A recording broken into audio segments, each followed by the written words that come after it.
Hello, hello, hello. What's up? What's up? What's up? Hello, everyone out there. Welcome again to another episode of All Nicked Up, Eastern Conference Finals edition. Because the Knicks, of course, are in it. We are waiting to see who their opponent will be, and we'll get into that in a little bit. Um, but yeah, good times right now. Good times to be a Knicks fan. Happy times to be a Knicks fan for sure. Back-to-back Eastern Conference Finals. We'll get into a little bit of discussion about the coaching change too, because I feel like it's a good time to bring that up as well, the coaching change from last year. So we'll get into that in a minute. But as you guys know, I do not do this by myself. So let me bring in both Ty and Joe. Hello, gentlemen. Hello, hello. Yes, good times. Good time to be a Knicks fan, I will say. Um, yeah, man. I did not expect them to sweep Philly, but I did say they would sweep Atlanta, so I kind of got it mixed up, I guess. But yeah, man, that was an exciting 4 games for if you're a Knicks fan, anyway. If you're a Philly fan, No longer. Yeah, I'm not sure how you feel right now. I feel like there's going to be a lot of changes going on over there in that. Yeah. Obviously with that team we've already had one. Daryl Morey, of course, was let go. Mm-hmm. So the general manager, team president was let go, and yeah. Couldn't have happened to a nicer guy. Yeah, we've heard lots of things about Mr. Morey. So no love lost here. He's still a rich man, so it's not no Argentina. Don't cry for me, Argentina. Nobody's crying. Exactly. Still, he'll land on his feet. I think he'll be okay. So yes, but just real quick, guys, what did you think of that series? If you can call it that, it really wasn't much of one. I did last week. I was not here because I went to game 2. Mm-hmm. And that was the only competitive game, really. It turned out to be the only one. So I'll give my thoughts on what I saw, but what did you guys think of the 4 games and how the Knicks performed? You go first, Joe. I think in a word, jubilation. I think that there's been a lot of bad blood with the 76ers team. You know, they're in our division. You know, we had the ugliness with Joel Embiid pulling down Mitch a couple of years ago. And, you know, it feels good having dispatched this team the way that we did.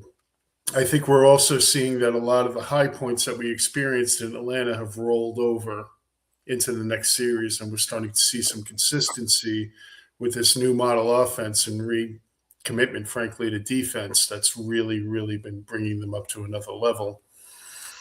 But again, you know, I like that they're getting the time off. I love that it was a sweep. You know, be interesting to see who comes next, but I'm sure we're going to get into that later. But it's just really been a blessing watching this team play at the level that they're playing at. They're playing at a really high level at both ends of the court. And we always talked about the capabilities of this team, and through the season have talked about frustration with them not playing their A game. What we're seeing is their A game, and it's been very, very impressive. So I'm just going to kind of lead with that. All right, Ty, your turn. Well, I've been channeling this man's energy all week. Actually, I've been quoting him so much. So let me stay on par and quote him even some more. Sit your $5 ass down before I make change. I've been channeling my inner Nino Brown all week long. And we might as well just bring it to a whole full black Wesley Snipes here. Sit your $5 ass down before we make change, because that's what the Knicks did. They told them to sit their $5 ass down, and they made some damn change up in Philly. In fact, we run it. That's the way I look at Philly right now. We run that town. And to put the icing on the cake, to have Josh Hart come out and actually say, I thought this was a sports town, but clearly it's not. Wow, what kind of middle fingerish can you do if you're Josh Hart when you're saying that? Obviously, you played in the backyard as far as Philadelphia, and to come in there and kind of, pull down your pants and take a squat right in the middle of the Philadelphia Bell, in the middle of the floor, to say you guys are not it.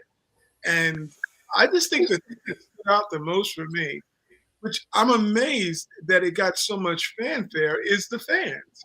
Hearing about how Yeah, the world travels, and everybody knows that. I mean, there's certain the Laker teams, the Lakers come to the Garden and you hear Laker fans. So sure.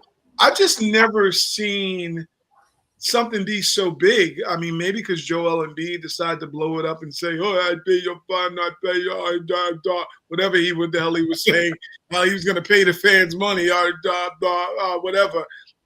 Dude, why are you paying attention to the fans? You're there to kick some, what? You're not there for anything else. You're there to compete in a high level. If you're worrying about the fans, then that tells me your head is not in the game. That you weren't there to win a game. You're more focused on the aesthetics. Who cares if they come there and boo? Who cares if they're cheering? If you're an accomplished player, if anything, you want to shut them up. I think it was Michael Jordan who said he loved playing in the Garden. And the reason he loved playing in the Garden was that, one, he wanted to shut up the guy that was all the way in the top who was booing him and make him stop booing him because he was that good, or he just wanted to dominate and win, because at the bottom line, at the end of the day, it's about winning. So to hear that these guys paid so much attention to the fan base moving along down the turnpike, I mean, I thought that was in itself showed an unfocused team in Philly that was more geared about, like I said, the aesthetics more so than about actually beating the Knicks. And to also just to jump on the fact that when you look at the coverage of this series, everyone had Philly beating the Knicks. That's all you heard was the Philadelphia Sixers are an impediment to the Knicks getting anywhere. This is the only thing you heard about the whole time. Yet we revisit history. The Knicks have owned them in the playoffs. They have owned them since Brunson's been here. There's no big Philly win. There's been nothing. They've been getting their ass kicked the whole time that Brunson's been playing here, along with Josh Hart. At the time, it was Dante DiVincenzo who put the biggest Dracula dagger into their heart right in the Garden. These dudes have never won. So it's amazing that you bring in a guy like Paul Pierce, playoff PP. That's all I'm just going to call it, because he wets the bed more than he's ever been a great playoff player, but he's adopted his own moniker. You can't give yourself a nickname. I just think that's absolutely terrible in sports. But you give yourself a nickname. But when you look at that, even maybe Edgecombe was the guy that you might say was the unknown in that whole thing. But truth be told, this has been a one-sided series. It's never been like something competitive. And the nerve of them to think that the Knicks was suddenly going to roll over because Joel Embiid decided that he, wanted to play a couple games right now. They've owned him when he was playing healthier. So it's a no-brainer to me. But, shout out to the Knicks. They are absolutely kicking people's ass and taking names, and it's a beautiful thing to watch as a fan. I agree. Like I said, I did not expect them to sweep them, especially with how the Philly kind of really – the last 3 games against Boston, they really showed me something. I didn't think they were gonna. I thought they were going out. They were down 3-1. You have that nice comeback, and yeah, I think obviously matchups come into play, and that's a big deal when you're, especially in basketball nowadays. Matchups are a huge deal. They always have been, but I feel like nowadays, because of the way teams play, they're even more so of a big issue. But the way the Knicks are playing is just a dominant basketball. Like I cannot remember a time where I watched a team like this, a Knicks team, play like this. The only thing that comes to mind is, and I brought this up because the last time the Knicks swept the playoff series was when they beat the Hawks in '99 on that run to the finals. That was the last time I believe that they swept, unless I'm missing one recently. No, I think you're right. I think you're correct. Right? So, and that team gelled like at the right moment, and they were playing great basketball at the right moment, and then they rode it all the way to the finals. Obviously, they ran into the Spurs. That would be funny if they wound up playing the Spurs again, but we're not there yet. So I just, but I think that's been the most surprising thing is I knew they were playing better, but I didn't see this coming. I did not see this coming. But to Joe's point, we've said what they are capable of when they play at their best. And they have been playing at their best. So I have this. The Knicks, in the playoffs thus far, they have a plus 19.4 average point differential across the first 2 rounds. So this is Atlanta and Philly, and they have logged an extraordinary 129.1 points per 100 possessions during the Sixers series. So that is the most, and the point differential in the first two rounds is the most dominant start to a postseason by any team since 1984. So that's pretty impressive when you think of those numbers. Definitely. And we know one of the key factors, obviously, was moving, kind of running the offense through Towns in the high post. Mm-hmm. That's kind of been unlocking a lot of what they do, a lot of back cuts. He's a good passer. He's been finding guys on back cuts. But what else do you guys think is the contributor of that outside of making shots? We know if you make shots, you're going to score points. But what else do you think has contributed to this historic offense, the way the Knicks are playing in the playoffs so far? I think everybody's contributing. We've seen the resurgence of Mikal Bridges as a player. OG Anunoby, before he was injured, was having historic playoffs, incredible playoffs. We seem to find a role, like you had mentioned, for Karl Anthony Towns that seemed appropriate to that offense and helped kick things off. And Brunson's been Brunson. I mean, Josh Hart has had a good playoffs. It seems like everyone is kind of on the same page. They're all firing. They're all hitting their shots. They're all playing together. That's what I'm really seeing. I'm seeing good ball movement. I'm seeing movement off the ball. It's some great passes. And,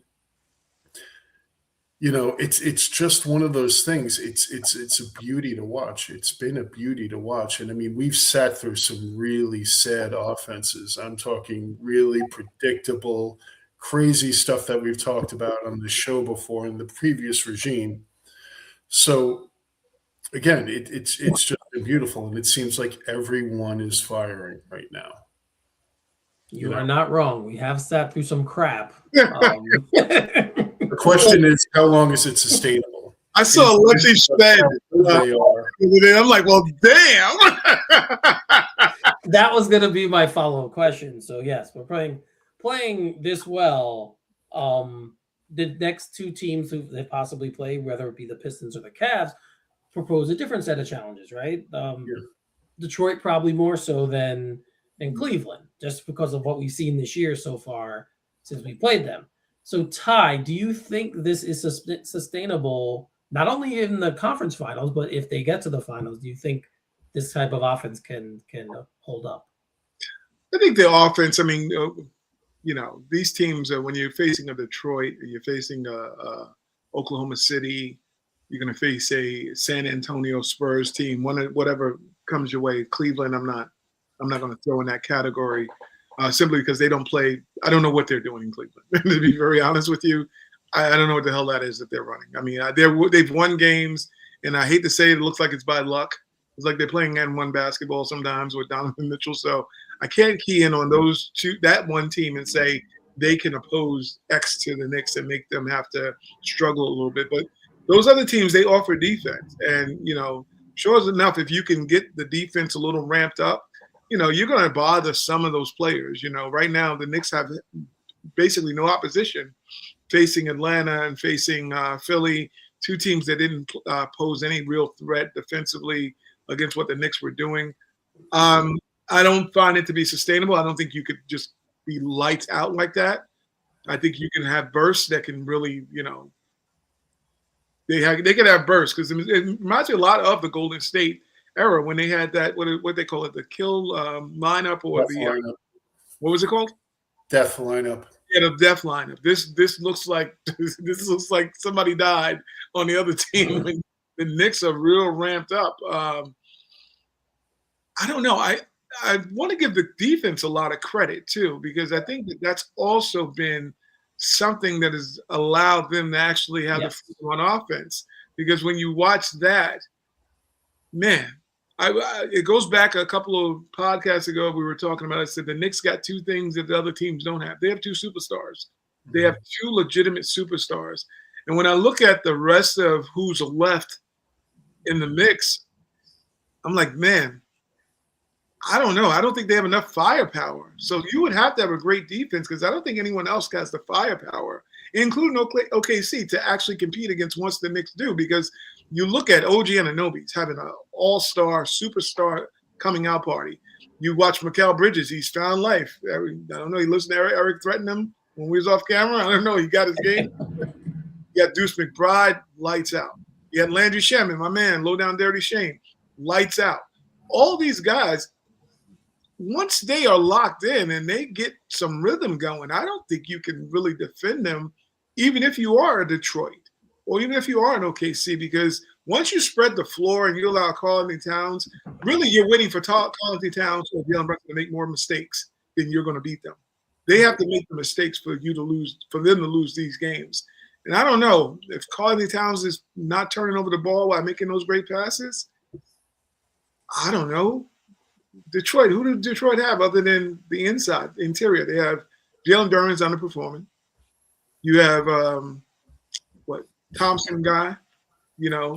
Defensively, he'll be fine. Yeah, defensively, he's one of the ones. But now say you put him on. I don't know. You put him on Brunson. We saw what happened last year when he put him on Brunson too. He went night. So if you're putting him on Brunson, who's guarding OG? Who's guarding these other guys? You'd have to muck up the game a little bit. Detroit's known for trying to hone in that bad boy attitude, but can someone really put 5 guys to stop the Knicks? Because that's what as Josh Hart's shooting 47% from 3-point range. If he personally keeps shooting that way, you might as well polish that trophy, because I don't know how you're guarding 5 damn people on the floor, because you got to double someone, the gravity from Brunson, the gravity from Towns. They're going to draw 2 people. Yep. If those other dudes are hitting, I mean, I'm like, I think you might gotta rethink. Like, this is ugly for some team that you can't stop. You got to stop 5 guys now. You can't just stop. It's not 1 no more. It's 5. Yeah, I think that's been the biggest surprise to me, is how good the offense has been without really having that Towns game where he had 25, 30 points. That's been the biggest surprise, that they've been doing this without Towns giving them that kind of a scoring output. So it has been fun to watch, because, like Ty, we've said, even when we first got him, when he first got here last year and when he started playing, we saw flashes of the passing, right? Yeah, absolutely. And I remember that's when we started calling him Jokic Light, because he was passing so well. We started throwing that moniker out there, and now we're seeing it even more, because they're focused and they're going that way.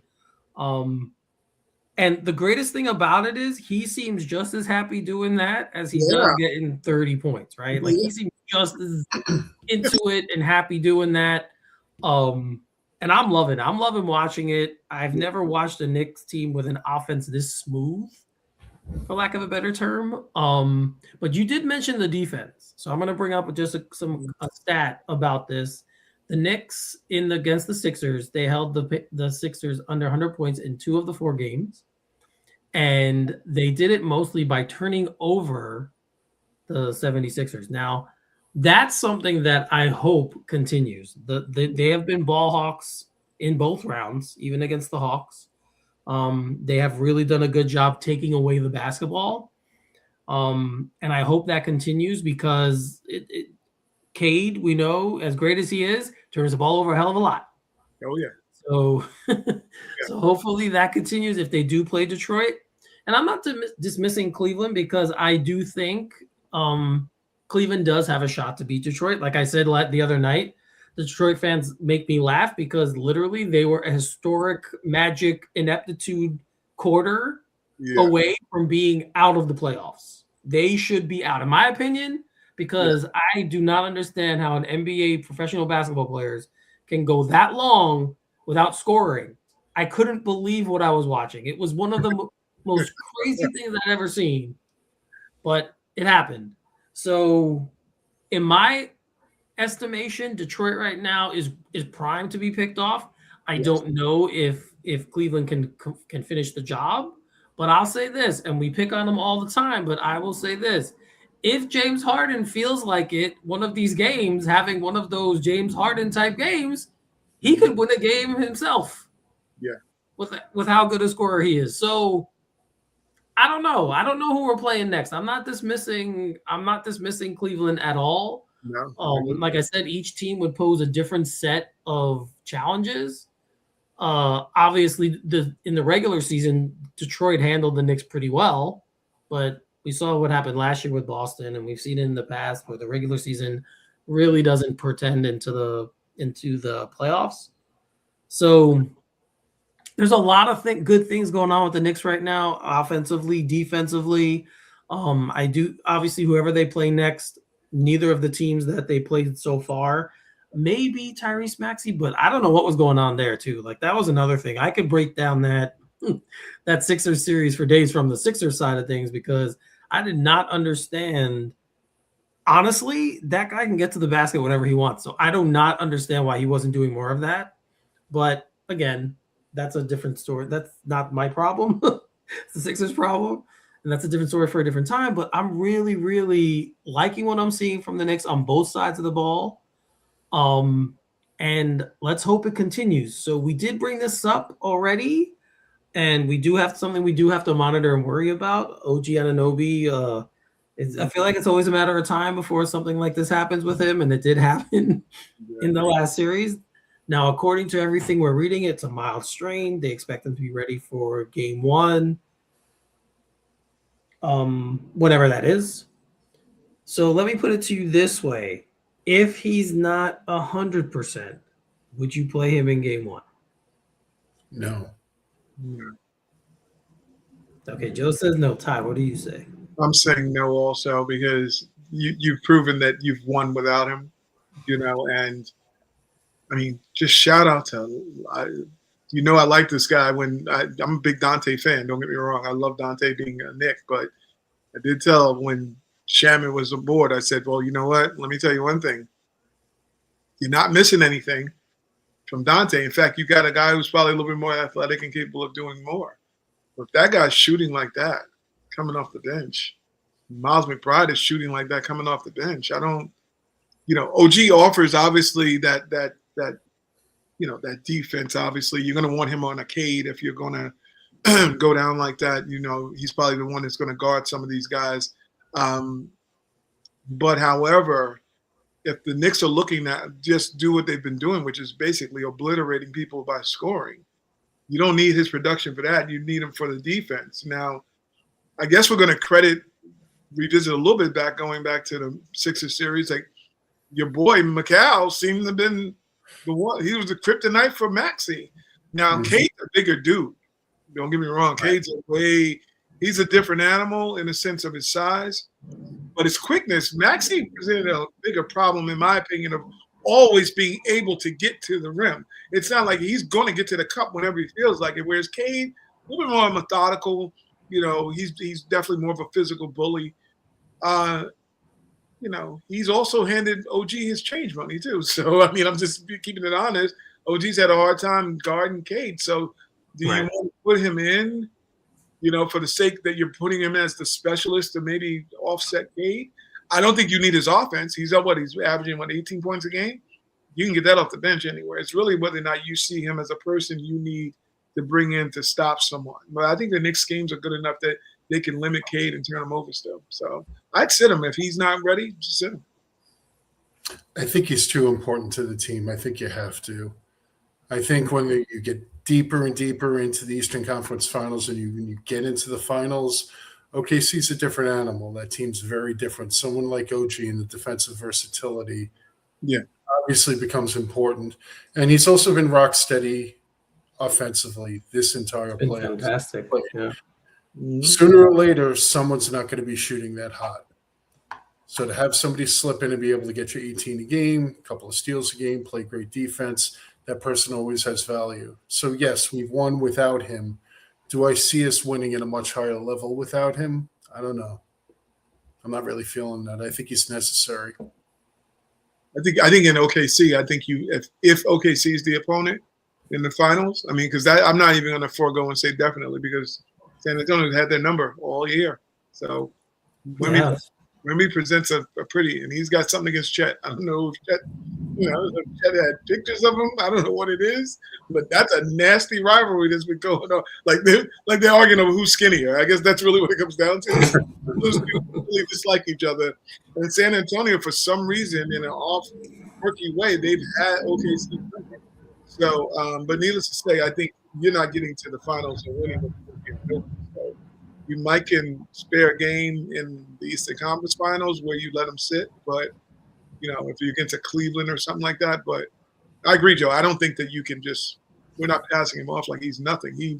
I think he's extremely important, but definitely if you want to win in finals, and if that's the Knicks' hope and that's what we're thinking they're going to go, they got to have that dude 100%. Yeah, I just because of the history with him, I don't think I would either. I wouldn't force the issue if he's not 100% ready. Now everyone's saying he's going to be, and that's the prognosis. Obviously, he's going to be. But anyone who's played sports knows hamstrings are very tricky. Yeah, like it's a very tricky injury. So you never know. And like I said, with his history, you might want to err on the side of caution when it comes to him and whether you decide to play him or not. Now, having said that, I fully expect him to play, but I agree with you guys. I'd probably, if it's touch and go at all, or they're not sure, I totally would sit him out. So, all right. So here we go. I am going to now. What? I apologize for now anyway. What? To Mikal Bridges for myself being so hard on him. Are now, we I'm not taking back any of my feelings Look, that I had towards Eric. I don't know what the hell's going on here, Joe. Somebody cloned Eric. He was garbage during the season. I will not take that back. He was terrible. He deserved every bit of criticism I gave him. And we've seen this since he's been here, and Ty, you've brought it up in the past as well. When the playoffs come, he seems to raise his level of play. So he's been doing that. You brought up his defense on Maxey. It was fantastic. He played excellent defense in the previous round. He was scoring. Again, I do think the Towns thing has helped him to get better shots. So I think that's been part of it. But even though he's making layups, okay, like he's completing the process to the basket, getting all the way there. It's very nice to see. And I've been really, really surprised by it. Even that game, he had a good game too when I was there, and I was very surprised at that game. Like I was watching him, and you can see it. The confidence is such a big thing in sports. Like so many people, it is in life, period, but in professional sports it is too, because talent-wise, for the most part, most guys are the same, right? You in that level, most guys, of course, you have guys who are better, but guys like Bridges, most of the time, guys like of his ilk, the talent level is pretty much the same. Mm-hmm. So what makes the difference there is usually your drive and your confidence. And when the confidence is hurting, those types of players suffer. And we saw that during the season, but he really has impressed me in the playoffs. I just had to take this time because everyone knows my feelings about him, and I still call him Mr. 5 Picks. I'm gonna call him Mr. 5 Picks. But yeah, for me, he's been fantastic. What do you guys? I mentioned confidence. What do you guys think it's been with him that's unlocked his game? I got to jump into your card a little bit here because, I mean, after being an ardent supporter of him, later in the season, he took quite a few arrows from me as well on this show. I think you hit it on the head, Eric. I think Towns playing in the high post, he's always been a motion guy. It's just whether somebody can get him the ball, in motion. And we're seeing that happen. Me and Ty, a couple of shows ago, we did a show, I think you were in Paris, and we were talking about, we've all heard about playoff Jimmy and everything like that, and Jimmy Butler. Is there a playoff Mikal? Because it seems when the lights are brightest, he brings his best. Yeah. He really does. I mean, you look at what he did last year and everything like that. I don't know, man. Like I said, he's taken some hours from me later in the season. I thought he was going to have a big year. He did not. But it's really good to see. Like I said, when a fourth best player is playing that well, it bodes well. It bodes really well. And if he's bringing the elite defense and contributing on the offensive end, and we're getting that, it's one of the things that makes the potential of this team so scary. You know, we've seen the closest thing from our wings to what we talked about this too a couple of weeks ago, the closest thing we've seen to the Dobermans. And we always referred that as the potential of two-way wings patrolling the perimeter, and we really haven't seen it. But we've seen it in this playoffs. It's just really encouraging. It's a good call. Yeah, so Ty, you've probably been the guy, at least on this show, who's defended him the most. So, so I will give you the floor now to talk about Mikal Bridges. Well, you know, you got to think of along this line too. I mean this respectfully when I'm going to bring this up. It's his mama. That's why it's his mama. And why? No. Let's get a little backstory. I don't talk about people's mama. I'm just saying about his mama. His mama worked for Philly. This dude was drafted by the Philadelphia 76ers. He's from the area. He has all the makings of the guy you bring home, because they were clearly lacking that kind of talent that they needed to keep him. And they said, here's this Pat and Gino steak, and you're sending him right back to Phoenix. And he was obviously butthurt. Come on. He wanted to be a Knick also, from what I understand. Kevin Knox, you know, shout out to Craig's boy, Kevin Knox there. I played him. I don't know what Steve Mills was smoking that day, but needless to say, this dude probably had a little revenge tour. We're looking at him like, you know, a little nerdy guy. Like he was probably just sitting there, had a little voodoo doll of the 76ers and was stabbing the hell out of it until he got to the playoffs. Because he's like, y'all did me dirty, and you got my mama on the staff. So his mama probably told him, son, go out there and kick their ass. That's probably what really literally happened. And he was engaged. He was locked in. And he probably looked at a guy like Maxey and said, oh, this is your golden child. This is one of the people you decide to keep over your homeworld. And he probably executed the assassin bullet right then and there. You know, I gained a little respect. I mean, last season when Mikal came in, I think we all had complaints. He was a little underwhelming, obviously, throughout the regular season. Where I decided to change my tone was that Boston series. I'm like, he's good for me. I mean, you beat Boston. I mean, I'm a Yankee fan, and if you beat anything in Boston, I'm going to pretty much be pretty damn happy with you. You got a little credit on the books.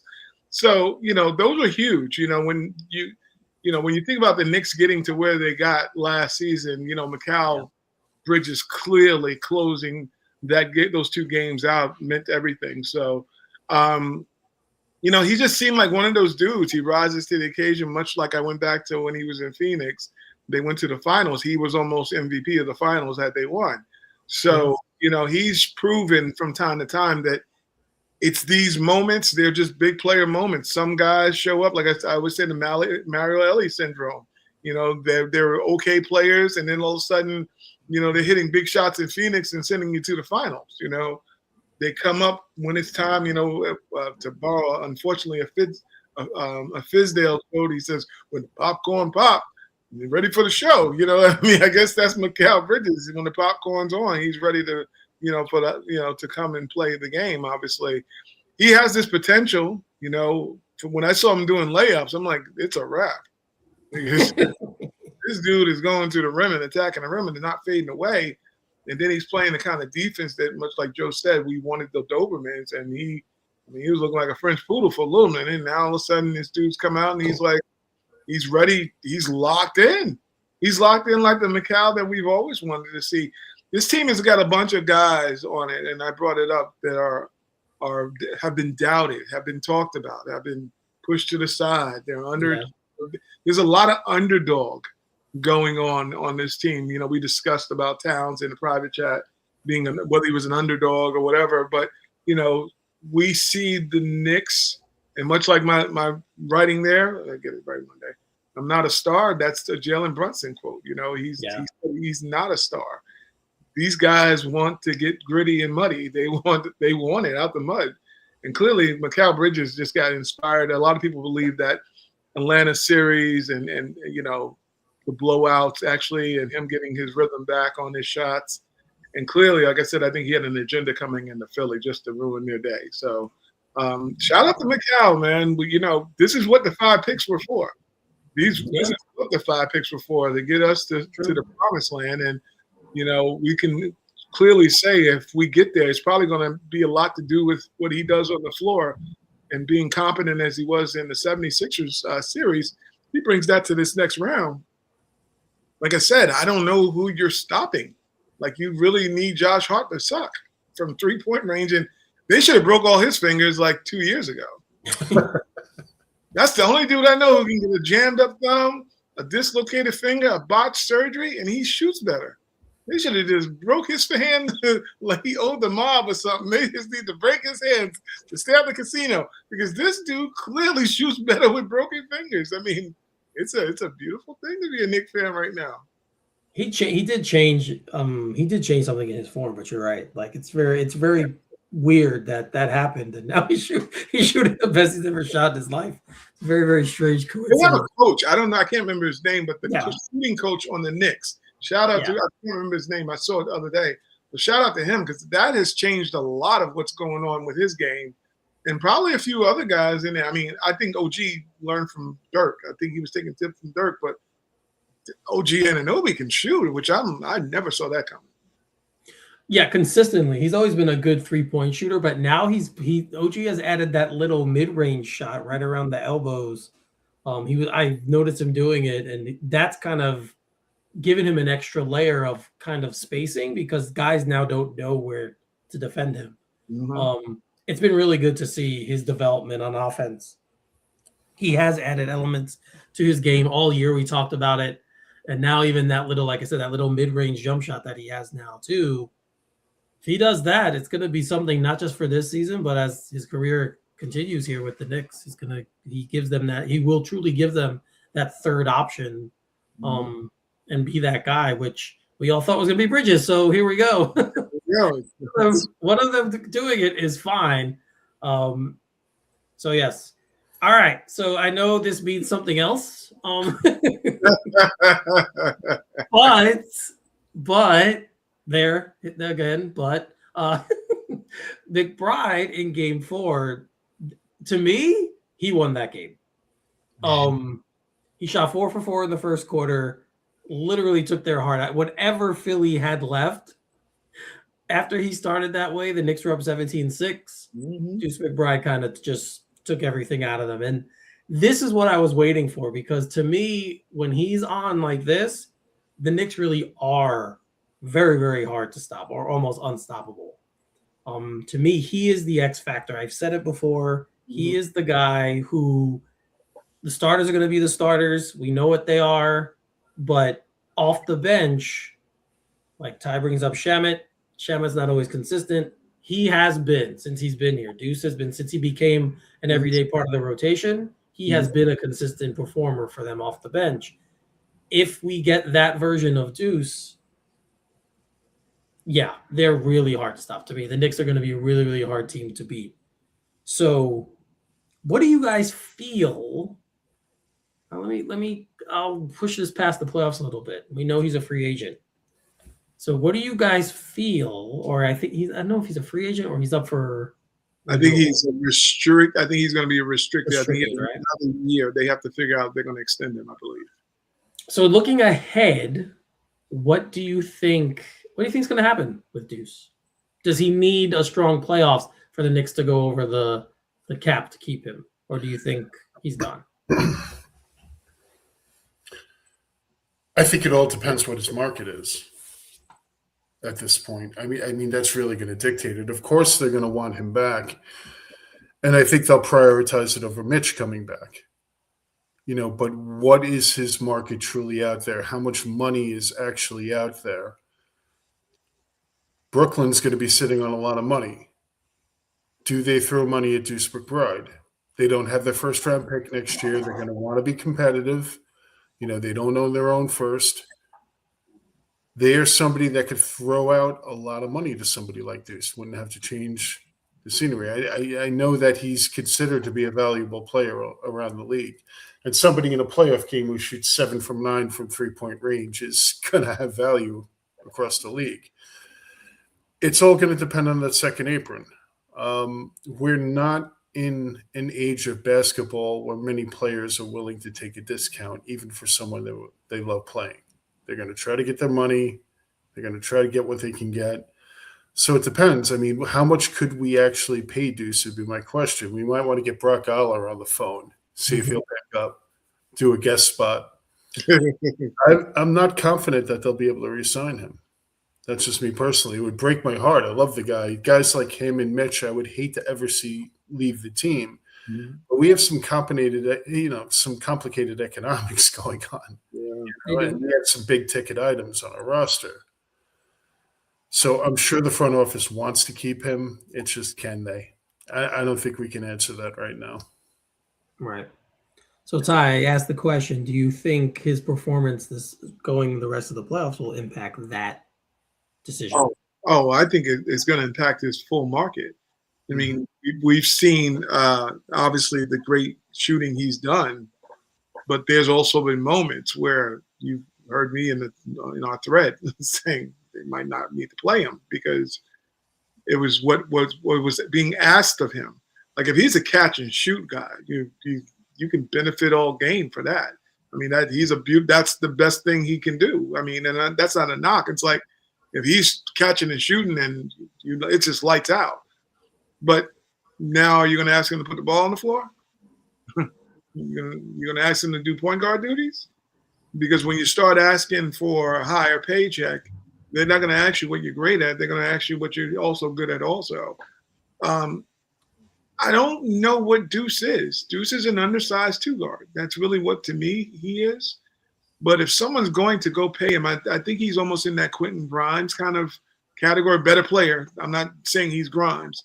He's better than Grimes, but he's one of those players that do you spend a lot of money on if you don't have a superstar that he can actually benefit from? Like, this is a great setup for him. You know, he's coming off the bench. He doesn't have a lot of point guard responsibilities when he comes in. He's being fed by two monsters. Well, there's Jalen, who, once again, we talk about the gravity of those two players that allows him to be open. Now, if you're asking Deuce, and now all of a sudden I'm giving you the ball and I'm putting you in the starting lineup, what kind of player is he at that point? You know, what are you looking at as a GM? Are you banking on this dude changing your franchise? No, I don't think so. Mm-hmm. You know, so are you saying that he's ideally a six-man? That's what he is. He's going to be a bench player wherever he goes. Yeah, it's like an Emmanuel Quickley thing. Like, Quickley to me is not a starter. He's starting, but he's probably better to be a sixth man. And same thing applies to Deuce. Classic overachiever. Absolutely. Do we love him? Absolutely. I just think you've got to be careful how much you go over the cap to keep him if you are the Knicks. And, Joe, I'm agreeing with you. I think his market is going to dictate what they will pay him because I don't know anyone who's going to be in the Deuce McBride sweepstakes. And that's no knock on him. I'm just saying with the caps and the aprons and all that stuff, is that the type of player, basically a specialist and a role player off the bench? Are you spending a lot of money on him unless you are an OKC? You got to be a piece away. He would have to be the piece away from a championship team that you think adding him would put you over the top maybe. But I don't know if he's really that either. I mean, he's in a weird place. He's great for the Knicks, but maybe not great for the rest of the league when you talk about putting money out there to get him. I don't know if he's got a market like that.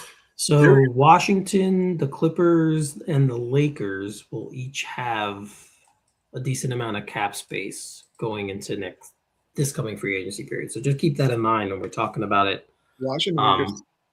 Yeah, when we're thinking of, I agree with you guys. I think on a great team, he can be a starting two guard on a great team where he's not asked to be the guy or even the second guy, just a guy like to tie to your point, the catch and shoot guy who lives off of guys who can create shots for him. He's an anomaly to me, man. He's such when you go to the games and you see him warming up, he is dunking everything in the warm-ups. Yeah. Like, it's surprising because he doesn't play to that. I say it all the time. He doesn't play to that athleticism that he has, but he's a better athlete than you think. So when I watch Deuce play and I'm watching the playoffs and I see how things unfold, I think it's going to be a number of things. I think you guys are right. I think the market obviously is going to dictate what the Knicks decide to do, how much he's going to get. But the teams interested in him, it's not going to be the teams that are flush with cap space, like Washington, like the teams that are rebuilding. I don't see that. I see it being another team who might be a bench player away. They'll be the ones that might invest in a Deuce McBride. The Lakers could want him. Yeah, like the Lakers could be that kind of a team.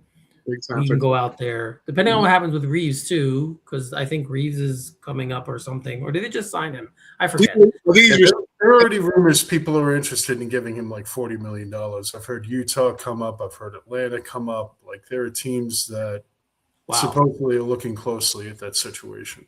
This being Deuce or this being Reeves? Reeves. Austin Reeves. Yeah. Reeves is a weird. He's a weird player. It's weird because I think he is better than maybe people think he is. Yeah, I think he proved early in the season he could be that guy. Like he could be a guy who could be an elite player. I just think he's caught up on the team with one aging superstar and another superstar, and he's just kind of caught in the middle. And I personally think it's time for him to move on. If it were me in that situation, I'm like, look, I want no part of this. Whether LeBron stays here or not, I want no part of this. You gotta get about that. Would be me, but yeah, I agree with that. Yeah, Deuce on OKC would be one hell of a team. I'm just saying, if they had the space and that was he fits their makeup, even his defense and that shooting ability and what they do out in Oklahoma, I would think that would be an over-the-top actually acquisition for them. I don't know, but they're small markets. So I don't think they're going to go crazy. But if he was on that team, I think they'd be virtually damn well unstoppable. Where would a spot be? Didn't they just acquire McCain this year? Yep, McCain. To me, I don't think they need anything. That'd be an overkill. Yeah, I don't think they would need to. I don't think they're going to sign him. But I could see, depending on moves that they make, I could see the Clippers. I don't know what's going to happen with Kawhi. I don't know, obviously, what's going to happen with that team. But the Clippers notoriously have spent money on guys like Deuce, so I could see them being in the mix for someone like him. To Joe's point, the Lakers for sure. I don't see it being a Washington. I don't see it being a Nets. The only reason I could see the Nets doing is to stick it to the Knicks, and if they did that, I would just laugh. Like that would just make me laugh. That would be funny. So let's talk about this really quick. It's not Knicks related for once. It's not because they weren't in it. But the draft lottery was held last week. And the Wizards, who we just mentioned, won the draft lottery. The poor Nets. The Nets fell all the way to sixth place. Things. So I don't know how closely you guys pay attention to the college game. I don't know how closely you guys are to the players available. But the three guys who are considered the top three picks are Cam Boozer, who we know is Carlos Boozer's son, Darren Peterson from Kansas, and then AJ DeBanza from BYU. Those are the three guys who are considered the top three. For me personally, I don't think any one of the three are as good as, like, say, Cooper Flagg was, or obviously Wembanyama, or guys like that. I think they're a notch below. They're very good players. Peterson, I think, has the biggest upside. But with him, it's always a question of, does he want to play or not? I just watch him and I said, I don't know if this kid really wants to be a basketball player. He's just really good at it. So, with him, that's what I see. Boozer probably has the lowest ceiling, but also the lowest floor. I feel like he's the safest pick of the three. DeBanza is the guy who I think has the star quality. If I watch the three of them play, he's the guy I would watch and say, yeah, what he can do is unlike the other two. He's, to me, the best of the three. So you're Washington. You just made a trade for Trae Young, right? So Trae Young is your star going forward. Are you keeping this pick or are you trading it? Trading it. Wow. Joe says trading it. This is a very deep draft. It is. Yeah. Very deep draft. I don't know. I mean, I haven't done the prep work that I'll save before we do the draft show. I'll catch up on that. But I just think it makes sense for them to trade back if they can acquire more picks. I've already heard rumblings that both Utah and Washington were looking to trade back in this draft. Yeah, I asked that question because that was one of the stories that was leaked, that they were Washington is really considering trading the pick. And again, when they made the trade, they traded. Who else did they trade for? Someone else who I'm forgetting right now. Wasn't just Trae Young, huh? Oh, you said who the what? Anthony Davis. AD, yes. obviously. Right. Anthony Davis. Yeah.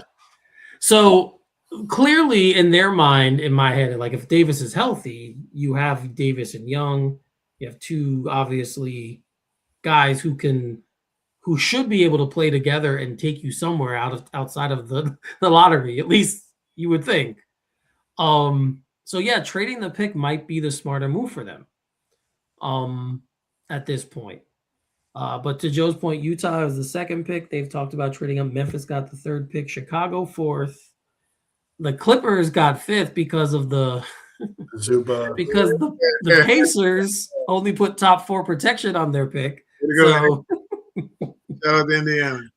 The GM apologized publicly to the fan base. He did. So How can you suck? That's just I mean, you tank to not tank.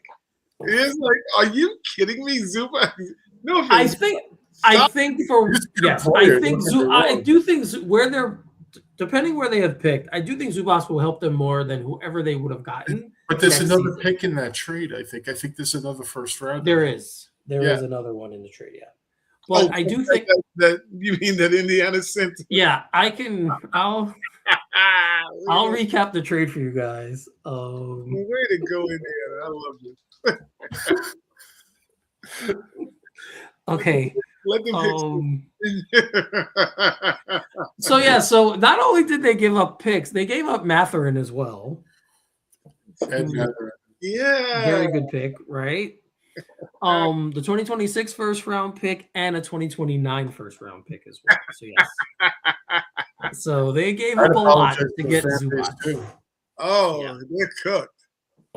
Because you're waiting for Reese to come back healthy, whatever version of that he's going to be, which, he wasn't like this offensive juggernaut. I mean, he hit some absolutely insane shots. Obviously, he's a gifted player, but you should have just got a point guard and played the regular season the regular way instead of signing for Zubac. I mean, they purposely tanked that this season. Like, They did. Out. They did. Like, why would you? I mean, a lot of teams did, but they did. They were like, they got called into the principal's office. They did it so damn much, and it's like, well, why would you not? Why would you top 4 pick that? You should have definitely top 5. That's a luxury pick coming because you're purposely tanking. And why would you make that trade with Zubac if you're tanking anyway? Why would you make that trade? You could have traded in the offseason something for him. What, you trying to get Benedict Mathurin that out of there that quick? Like, you get the hell up out of here? That's what I don't understand. Like, he's a good player. I don't understand why. I gotta give LA's front office some credit here. I mean, turned some real warty kind of players, James Harden and Zubac, into Darius Garland, Ben Mathurin, a high lottery pick, and another pick on the way. Can't be mad at that. So, and that's a team that really needed to retool. So props to them. Yeah, when you have a with Shea thing, that was a good move.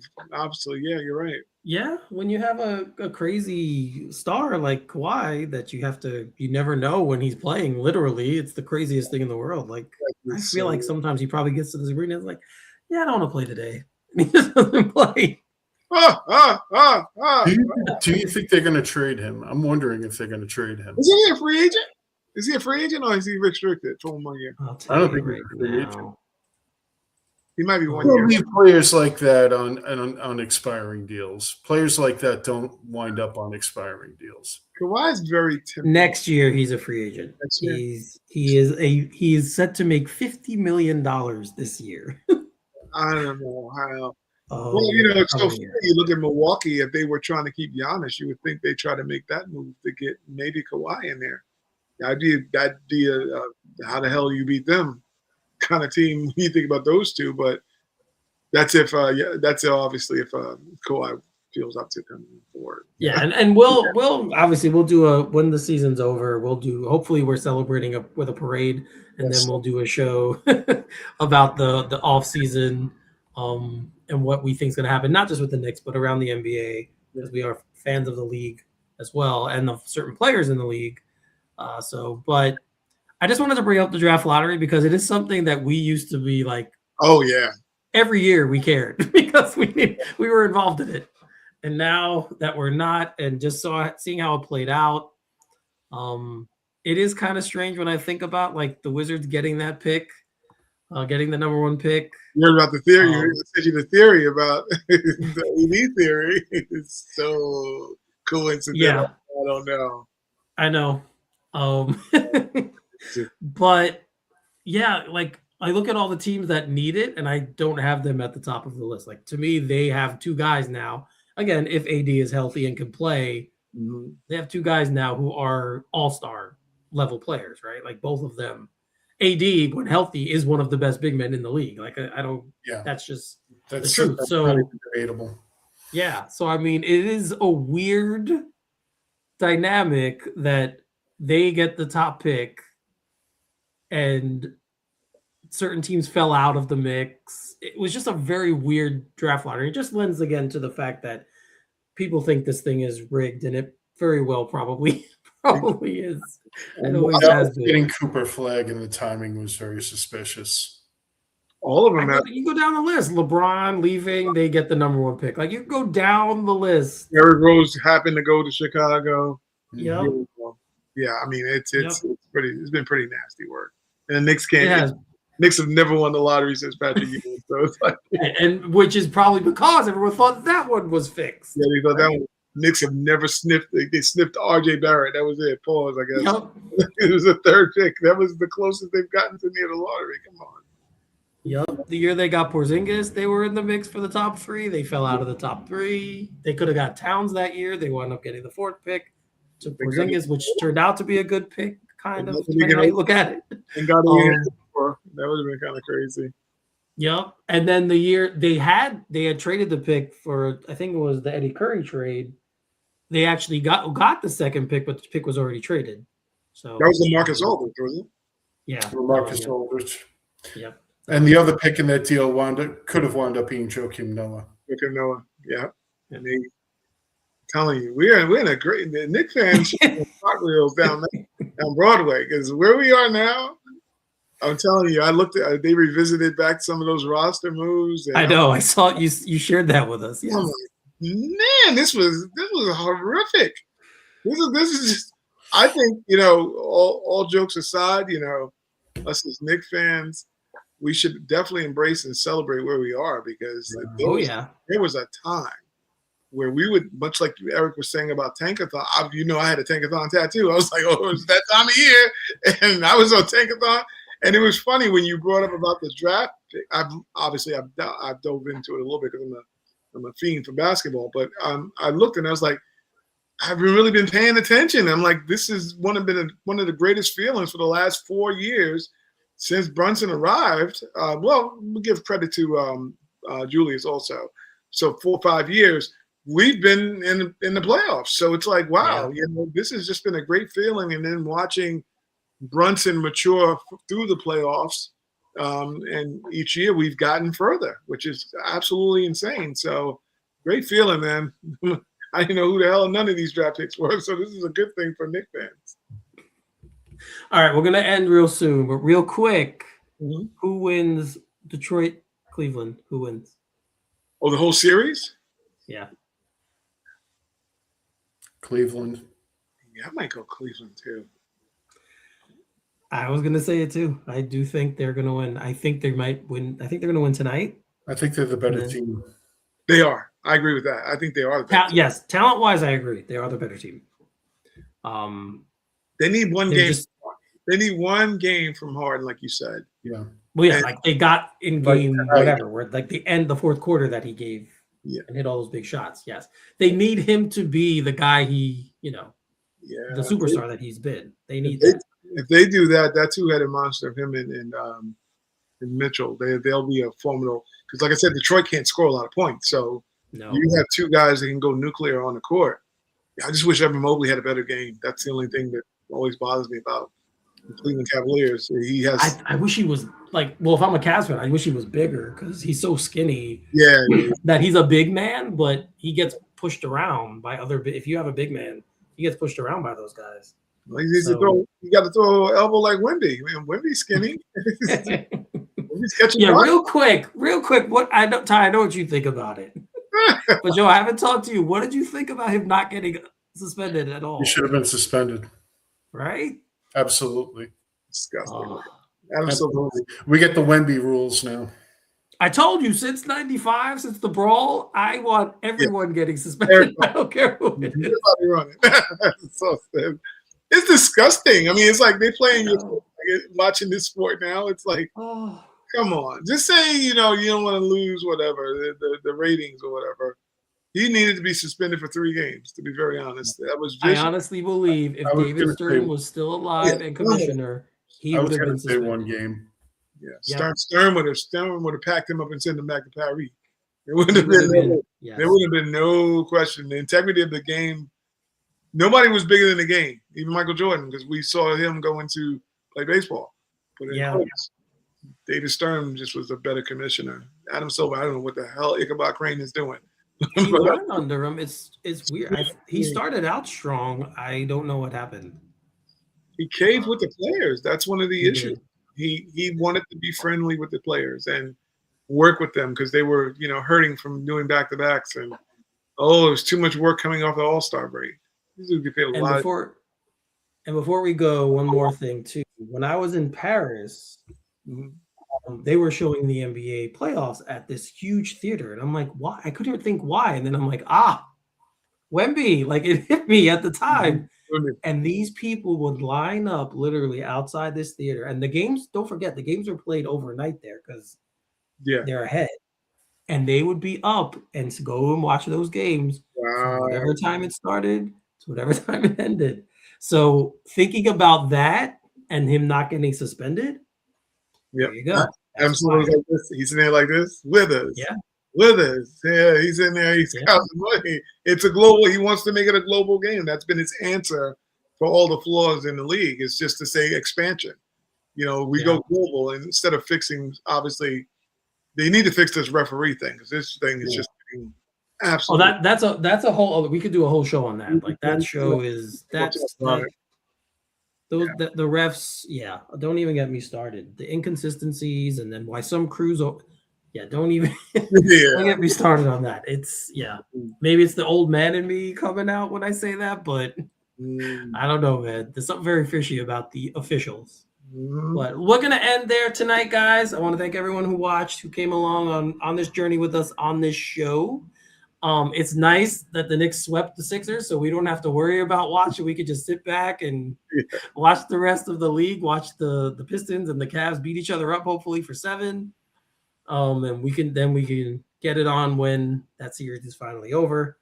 Obviously, good health for OG. Let's hope that whole situation clears up and we could be at 100% for the Eastern Conference Finals and hopefully make the finals this time. That's where we're at right now. But we will be with you guys on the journey through the rest of the playoffs, through the NBA Finals, hopefully following the Knicks on their journey as well. So for Ty and Joe, I'm Eric. You are watching All Knicked Up, and we will see you next time.